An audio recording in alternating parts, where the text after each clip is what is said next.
After being with Seattle for 1 year, they fired the coach, and the general manager wanted me to be a player coach, and I told him, I said, you gotta be crazy. And he said, well, you're like a coach anyway on the floor, you run the show, you know who should have the ball, you do all these things naturally. We think it would be a good idea. And he was pretty persistent about it, so eventually I relented and figured I had nothing to lose, I might as well try it and see. And so once I resigned to be just a player, I got traded. And I was traded to Cleveland, where I was for a couple of years and had a great experience there as a player. And then a friend of mine who owned the Portland Trail Blazers wanted me to come back and coach them. And then asked me to try it for a year, be a player coach. Got back to the playoffs. We played terrific basketball all throughout the playoffs, and we won the championship in 1979.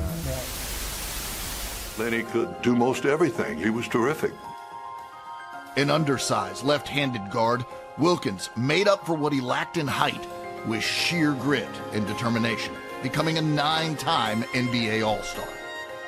You knew Lenny, as a left-hander, was going to go left. And so you always try to make him go right. But he was so damn good going left, he still got around you.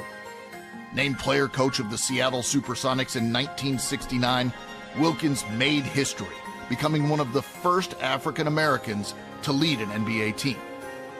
The object of the game of basketball is to put the ball in the hoop. That makes shooting a very important part of the game. After retiring as a player, he continued his coaching career and led the Sonics to 2 NBA Finals and their first championship in 1979. The Seattle Supersonics have won the NBA World Championships. Who would have thought a kid from Brooklyn, from Bed-Stuy, would achieve all that? I've been very blessed.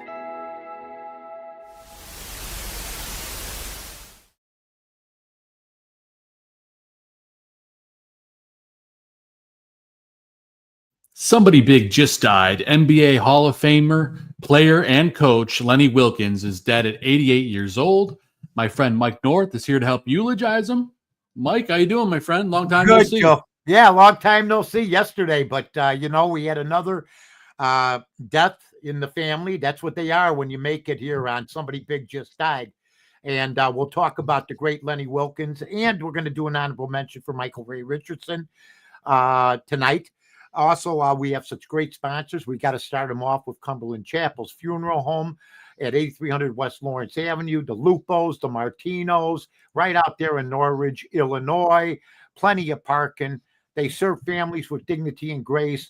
They take care of all your needs. They don't try to gouge you. They try to give you what fits your economic budget. They've been a staple in the area for decades. They are a place that just changed the landscape when it comes to funeral homes. They used to be homes, houses, smaller places.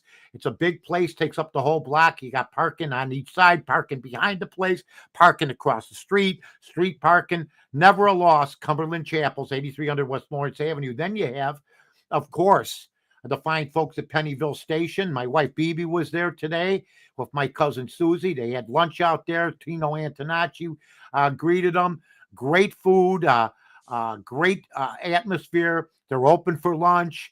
Pennyville Station, great place for couples, great place to meet people, hang out. Nice type during the summer and during the nicer months, not lately. You have outdoor dining. There's Tony Antonacci and crew, Jesse Rogers, myself, 112 Main Street, Park Ridge, Illinois, 847-720-4841. Pennyville Station, you have the happy hour every day from 2 until 5. Takeout is not included. Remember that. Blue Point oysters, $2.50 on the half shell, served with cocktail sauce and raw, really good horseradish. $6 of truffle fries. Kung Pao! Cauliflower, veg pot stickers, filet sliders, Yingling, Miller, High Life, the whole ball of wax, $3.50 a bottle. You can't beat it, ladies and gentlemen. And welcome once again to Somebody Big Just Died. And Lenny Wilkens, I guess I can describe him because I've seen all these guys. I saw him play as a younger guy and stuff. It's smooth as silk. That's what he was. He was a diminutive. Everybody thinks he was taller. He played taller than 6'1", 180 pounds. He was very slight. He died at the age of 88, born in Brooklyn. He averaged 16.6 points a game for his career, 9-time NBA All-Star. Was the NBA All-Star MVP in 1971, assist leader in 1970. He's on the NBA anniversary teams, both the 50th and the 75th. His number 19 retired by Seattle. The problem is there's no more Seattle. That was a tragedy when they ended up moving. They should still be there. He was part of an ownership group trying to save them, and they couldn't get it done. He was a consensus second-team All-American. As a coach, he won the NBA championship for Seattle. Their only one in 1979. By the way, the Seattle Supersonics became the Oklahoma City Thunder. And we were talking about this yesterday. The original Cleveland Browns became the Ravens. So the folks in Cleveland got cheated. Seattle wins the one, but then the fans who support them they couldn't build an arena. They couldn't get the arena deal done. So That's then crazy. Oklahoma City scoffs them up, and now Oklahoma City wins the championship. So the people out in Seattle get screwed. He was an NBA championship coach in 1979, NBA Coach of the Year, 1994, 4-time NBA All-Star head coach. He's a top 10 coach in NBA history. He won the Chuck Daly, look at my watch, Lifetime Achievement Award.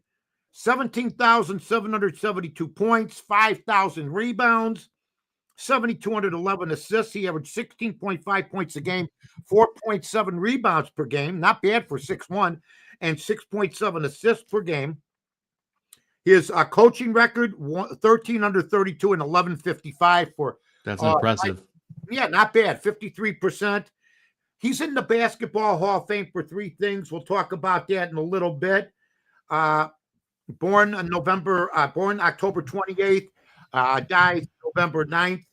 A member of the Basketball Hall of Fame in 3 different genres, if you will. He made a combined 13-time NBA All-Star Game appearance as a player 9 times, head coach 4 times, and he won the NBA championship as a head coach of the Seattle Supersonics and was head coach of the Olympic gold medal winning 1996. There's my buddy Dave Bing. What a player he was, and the former mayor of Detroit. Played for the Pistons. He won the Olympic gold medal in 1996. The Dream Team. Yeah, I mean, he won in, absolutely, the Dream Team. And he was born in Brooklyn, New York. He grew up in Bedford-Stuyvesant, neighborhood of Brooklyn. His father was African-American, and his mother was Irish. Damn right. And don't forget Wilkens. Jesus, Mary, and Joseph. Jesus, Mary, God bless them all. He got his talent from maybe not from the Irish side, but we'll see. At Boys High School, Wilkens was a basketball teammate of Major League All-Star and former batting average leader Tommy Davis. So he had a great career. He played at Providence College. They made their first NIT appearance in 1959. Of course, he was there. He was drafted 6th overall by the St. Louis Hawks. And I remember them in the 1960 draft. Richie Guerin was their head coach at the time. Yeah, this is off the top of my head, folks. The Hawks made the playoffs consistently, but with Wilkens, but never reached the finals. You know why? Because they were in the same division as the Boston Celtics, folks. Right. And the Boston Celtics were far and away the dominant team in NBA basketball. This is impressive. I did not know this.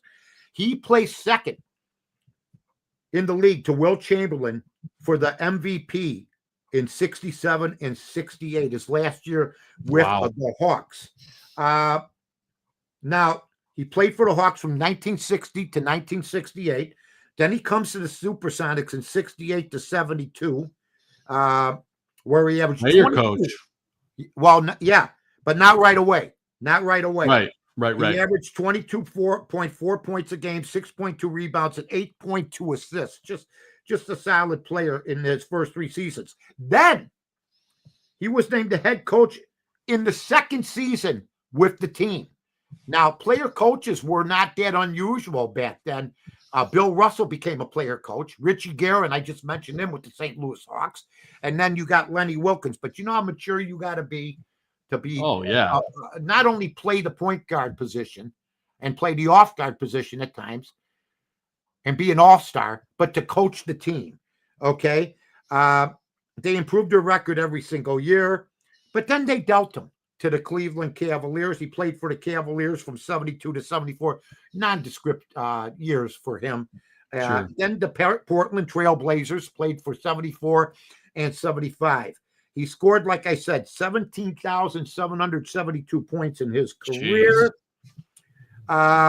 With Seattle, he led the league in assists in 69 and 70, and at the time of his retirement was the NBA's second all-time leader in that category, behind only Oscar Robertson when it came to assists. Okay, he's on the 50th anniversary all NBA team and the 75th anniversary. They named him the Athletic, one of the top 75 players of all time. Think about how long it's been together. There he is with the Dream Team guy. Who's that guy on the right?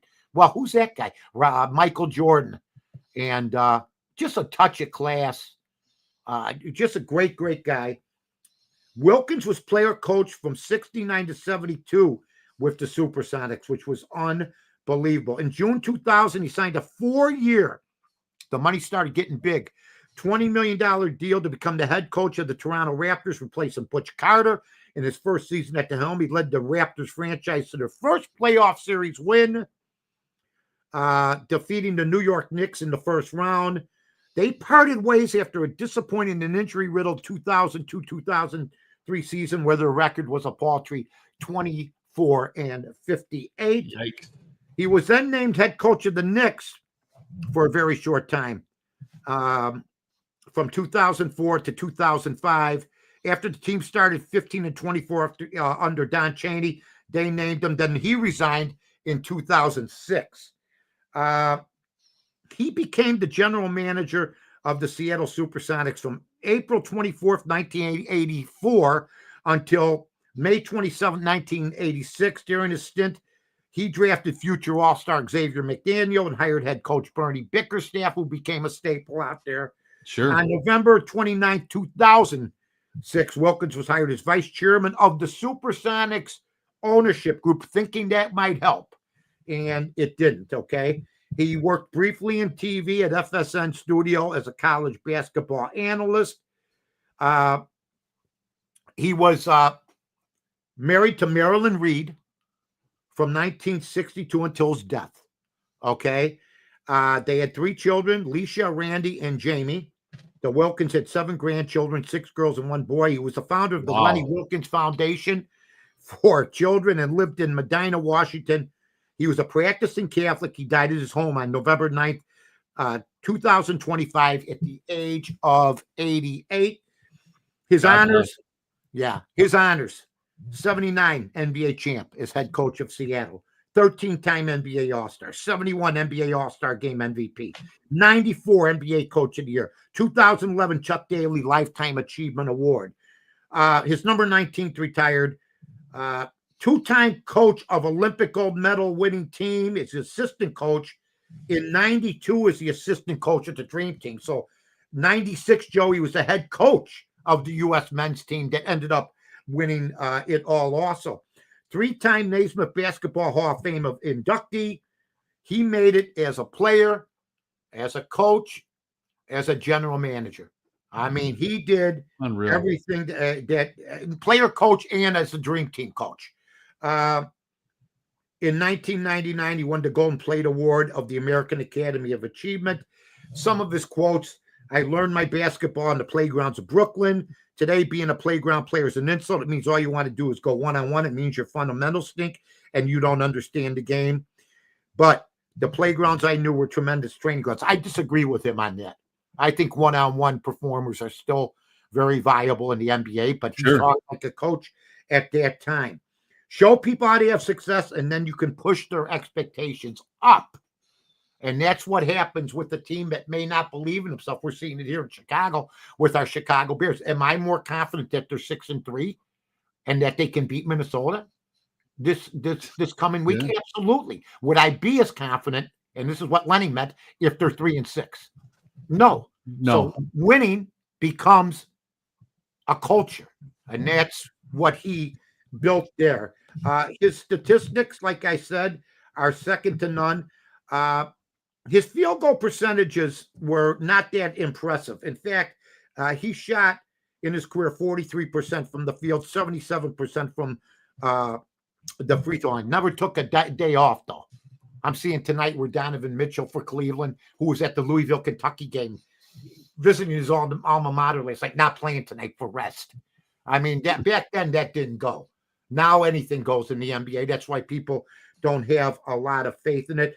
Made the playoffs with St. Louis 1, 2, 3, 4, 5, 6, 7 times. Okay. Insane. Yeah, with St. Louis, but they never went anywhere because, like I said, the competition. Celtics. You had the Celtics. It was stiff back then. His head coaching record, not bad. 13 under 32 and 1155 at one time. The winningest coach in the NBA, and the Don Nelson since then has taken that over. He is still third ranked in his deal. Incredible. There. Yeah, he had an incredible career. Never caused any problems. You never read anything bad Just about a good him. man. A good guy, good Catholic boy, a good Irishman, and an African American. What a mixture. Oh, it brings you. That's right, Paul. His mom was Irish. Damn right. So just a great player. His teams, the Hawks, the Supersonics, the Cavaliers, and the Trailblazers that he played on. His coaching, he coached for Seattle, Portland, Seattle, Cleveland, Atlanta, Toronto, and New York. He was, like I said, not a grinder, nice and smooth. And at that time, he dished out assists. He made 16 points a game. When it was tough to make, the league at that time did not have all these teams. You had 8 teams in each division. So it was very, very tough for him to get there. He's got all sorts of trophies in his trophy case. And he was just outstanding.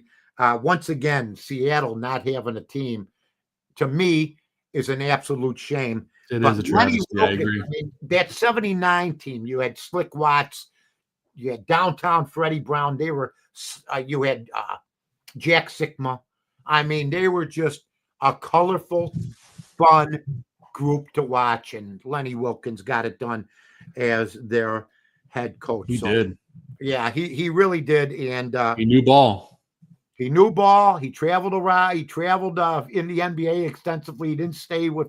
He was not one of those guys that stayed on one team for a long period of time, 3, 4, 5 years. But then he made his money moving around and going other places and stuff like that. His 13-time NBA All-Star Game appearances, 9 as a coach, 4 times. 9 as a player, 4 times as a coach. Absolutely outstanding. And he was the 1994 NBA Coach of the Year. Popovich passed him, and Don Nelson. He's behind Don Nelson and Popovich. Still pretty good when he last coached back. It's good company. Yeah, very good company. And our condolences, of course, go out to Maryland, go out to the children, go out to the grandchildren, of which he was plentiful of. You can't cry about a career like he had, ladies and gentlemen. That's all there is to it. So on behalf of Joe and I, we want to wish the condolences to the Wilkens family. I hope they see this. I respected your grandfather, father, husband, whatever part of that family he endures you with. Respected the hell out of Lenny Wilkens. So may he rest in peace. Lenny Wilkens, on behalf of me and Joe, we say God bless you. And now we go to the other side of the coin. And let me get him his deal up here now, because Michael Ray Richardson was the opposite. Okay. Michael Ray Richardson. Michael Ray Richardson, honorable mention. Magic Johnson had wonderful things to say about him today. Other players in the league. He was ahead of his time. He had uncanny moves. He was born April 11th, 1955. Died November 11th, 2025 at the age of 70. He was 6'5". And I'll tell you this about him. He was a heck of a player, still the record holder. He played for the University of Montana, which is really, out there for a guy like Michael. He played in the Big Sky Conference. He was recruited to the Big Sky by Hall of Fame coach Judd Heathcote after Richardson's Denver basketball friend David Berry had visited the school. All right. Richardson averages 18.2 points per game, 6.3 rebounds, and 3.8 as a sophomore at Montana. They finished 13-12. He holds the single game scoring record of 40 points at Montana. He went to the New York Knicks from 78 to 82, Golden State from 82 to 83, New Jersey from 83 to 86. Wow. But they didn't tell you this on the news, and this is why. Cumberland Chapels, that's right, and Pennyville Station bring you this because we tell you the good, the bad, and the ugly, no matter what. You're welcome. Thank you very much. You're a wonderful audience. Where Wilkens had nothing going, Richardson was banned for life by the NBA Commissioner David Stern after testing positive for cocaine for the third time in 3 seasons. So basically, he never stopped doing it. He was the first active NBA player to be banned from the league. He regained the right to play in the league in 88, but decided to continue his career in Europe. He played for the Long Island Knights, the Albany Patroons. Phil Jackson once coached for the Albany Patroons. That's where Jerry Krause got him. Played in Europe from 88 to 2002. So the guy had a 14-year career. They set you up nice out there, too. He also was suspended and kicked out of the league for the CBA for anti-Semitic and homophobic comments. Yeah, I'm sure his fans felt like drinking that way too. Jeez. It said in 2007, Richardson was suspended for the remainder of the CBA championship series for comments in an interview with the Albany Times-Union, in which he stated that Jews were crafty. That's not going to keep you in the league too long. No, not at all. Because they are hated worldwide. Here's the funny thing. He was married 3 times, and the Jewish people stuck up for him because his second wife, who he was married to at the time, was Jewish. Oh, my gosh. The paper also reported that Richardson directed expletives at a heckler at a game using profanity and anti-gay slur at game 1 of the championship. Okay. Some sports writers came to Richardson's defense. In the wake of the incident, Peter Vesey questioned the Time Union's motives in not releasing the audio recording of their exchange with Richardson. Vesey noted that during the course of his professional dealings with Richardson, he found the player to be unsettled, unsophisticated, and so pliable, anybody could draw him in to say anything at any time. He also pointed out that Richardson's second wife was Jewish, as was their daughter Tamara, something that would be unlikely for a true anti-Semite. Christopher Eisenberg, a Jewish writer, also earlier profiled Richardson for the Village Voice and also defended his remarks, but it didn't do any good. NBA Commissioner David Stern, who was Jewish, voiced support for Richardson also. So, I mean, this guy had what you would call a successful controversy. One of the more controversial guys that we have had. There's no doubt about it. And let me tell you who he played for. You're going to love this list. We got time tonight because Aldo Gandia, they bare their souls. Is that the guy? Show that's right. And the Tooch and Tooch and all the guys. They were supposed to start at 8, but they're not starting until 8:30. Otherwise, we would be off by now. But you know what? We got time to just devote a little bit more time to Michael Ray Richardson because he almost made it because of all the nonsense and all the controversy. But we said, you know what? He disappeared from the United States from 1988 on. Nobody heard anything of him. So he wasn't quite big enough. But listen to the teams he played with. The Knicks, Golden State, the New Jersey Nets, the Long Island Knights, where he coached. Also, that had to be an experience. Albany Patroons. For Bologna, and I'm not talking about the meat, I'm talking about the town of Italy, ladies and gentlemen. For Split, for Livorno, for Olimpica, for Cholet Basketball, Montana Forley, Livorno. I don't know. There's got to be all Italian and stuff like that. Sounds like it. He moved from team to team almost year to year. There was a 1 year with Olympique Antibes that he was with them from 94 to 97. 4-time NBA All-Star, 2-time NBA All-First Defensive Team. So he had a little Jordan in him, making the All-Defensive Team, okay, in 80 and 81, and making the All-Star Team in 80 to 82 and 1985. NBA Comeback Player of the Year in 85, 3-time NBA Steals Leader. I mean, the kid had talent. Magic Johnson said it today. He was an attacker. So he just had a storied career. His career statistics, 8,253 points, 14.8 points per game in the NBA, 5.5 rebounds, 7 assists.